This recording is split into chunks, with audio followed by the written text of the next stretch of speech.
ये तैयारी किस लिए? दुआ साहिबा ने कहा है कि कोई मेहमान आ रहा है।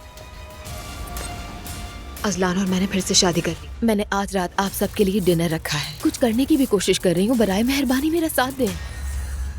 मुझे नहीं मालूम कि मेरा आना कितना बेहतर है और कितना नहीं। मुझे किसी बेहतरी की उम्मीद नहीं है। लो आ गई। ये औरत मेरे घर पे क्या कर रही है? मैंने बुलाया है।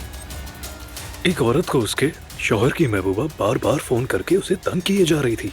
उस औरत ने उसकी शिकायत दर्ज करवा दी और महबूबा को जेल भिजवा दिया गया। क्या तुम मेरी मदद कर सकते हो? कर सकता हूँ मरियम साहिबा।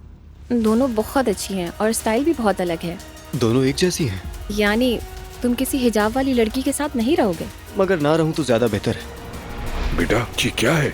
स्टाइलिस्ट ने बताया था कि आजकल नौजवान ऐसे ही कर रहे हैं। हिजाब एक ही होता है, बस एक। मैं फिर घर पे ही सही हूँ। ये सिर्फ और सिर्फ मेरी जाती बात नहीं है, मैं ये सबके लिए करना चाहता हूँ। तो इसमें हर्ज क्या है? अगर तुम दोनों मेरे साथ खड़े हो तो हम ये कर सकते हैं। मैं आपके साथ। ठीक है तो फिर मैं प्रोसेस शुरू करता हूँ। अम्मी नहीं आ रही हैं, उनकी तबीयत ठीक नहीं है। चलें खाना शुरू करते हैं। दुआ तुम बढ़ा रही हो बात को। तुमने कहा था कि तुम मुझसे मोहब्बत करते हो और हर हाल में मुझे कबूल करोगे। तो इसका मतलब ये नहीं कि मैं अपनी अम्मी को छोड़ दूंगा। दुआ अगर तुम्हें मेरा एहसास नहीं है तो फिर मेरी तरफ से भी खुदा हाफिज।